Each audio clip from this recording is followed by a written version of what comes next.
2025 നിയമസഭാ തെരഞ്ഞെടുപ്പിന് ശേഷം ആം ആദ്മി പാർട്ടി മൂന്നാം തവണയും അധികാരത്തിൽ വന്നാൽ 18 വയസ്സിന് മുകളിലുള്ള എല്ലാ സ്ത്രീകളുടെയും അക്കൗണ്ടിലേക്ക് 2100 രൂപ വീതം നിക്ഷേപിക്കുമെന്ന് പാർട്ടി ദേശീയ കൺവീനർ അരവിന്ദ് കെജ്രിവാൾ. ഇതിനുവേണ്ട രജിസ്ട്രേഷൻ നടപടികൾ നാളെ തന്നെ ആരംഭിക്കുമെന്നും കെജ്രിവാൾ കൂട്ടിച്ചേർത്തു.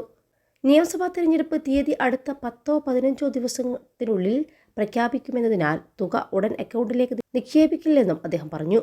എല്ലാ സ്ത്രീകൾക്കും 1000 രൂപ നൽകുമെന്ന് ഞാൻ മുൻപ് വാഗ്ദാനം ചെയ്തിരുന്നു. എന്നാൽ ചില സ്ത്രീകൾ എൻ്റെ അടുത്ത് വന്ന് വിലക്കയറ്റം കാരണം 1000 രൂപ മതിയാകില്ലെന്ന് പറഞ്ഞു.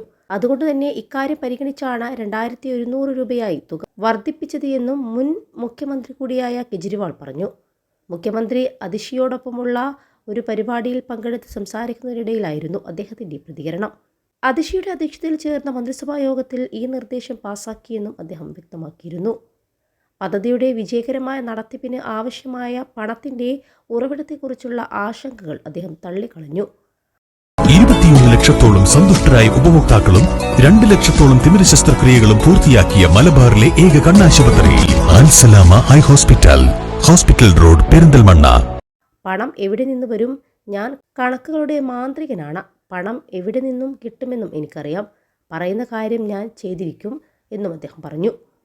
ഈ വർഷം മാർച്ചിൽ കെജ്രിവാളിൻ്റെ നേതൃത്വത്തിലുള്ള സർക്കാർ 18 വയസ്സിന് മുകളിലുള്ള എല്ലാ സ്ത്രീകൾക്കും മുഖ്യമന്ത്രി സമ്മാൻ യോജനയ്ക്ക് കീഴിൽ പ്രതിമാസം 1000 രൂപ നൽകുമെന്ന് പ്രഖ്യാപിച്ചിരുന്നു. ഈ പദ്ധതിക്ക് മധ്യപ്രദേശിലെ ലാഡ്ലി ബഹ്ന യോജനയുമായി സാമ്യമുണ്ട്. താഴ്ന്ന ഇടത്തരം വീടുകളിലെ സ്ത്രീകൾക്ക് അവരുടെ അക്കൗണ്ടുകളിലേക്ക് പ്രതിമാസം 1000 രൂപ ലഭിക്കുന്ന പദ്ധതിയാണ് ലാഡ്ലി ബഹ്ന യോജന. താൻ മുഖ്യമന്ത്രിയായിരിക്കെ മാർച്ചിൽ ഈ പദ്ധതി നടപ്പാക്കാൻ ആഗ്രഹിച്ചിരുന്നുവെന്നും എന്നാൽ ഗൂഢാലോചന നടത്തി തന്നെ ജയിലിലടച്ചതിനാൽ മുടങ്ങിപ്പോയതാണെന്നും അദ്ദേഹം പറഞ്ഞു. ജയിലിൽ നിന്ന് പുറത്തു വന്നതിന് ശേഷം താൻ അതിഷിയോട് ഇക്കാര്യം സൂചിപ്പിച്ചിരുന്നുവെന്നും അരവിന്ദ് കെജ്രിവാൾ കൂട്ടിച്ചേർത്തു. അതേസമയം കെജ്രിവാളിൻ്റെ പ്രഖ്യാപനത്തോട് ലോലിപോപ്പ് എന്നായിരുന്നു BJP വിശേഷിപ്പിച്ചത്. കെജ്രിവാൾ നുണകളുടെ രാജാവാണ് എന്നും ആം ആദ്മി ഭരിക്കുന്ന പഞ്ചാബിൽ സമാനമായ പദ്ധതി പ്രഖ്യാപിച്ചിട്ട് നടപ്പിലാക്കിയിട്ടില്ല എന്നും ഡൽഹി BJP അധ്യക്ഷൻ വീരേന്ദ്ര സച്ദേവ പറഞ്ഞു.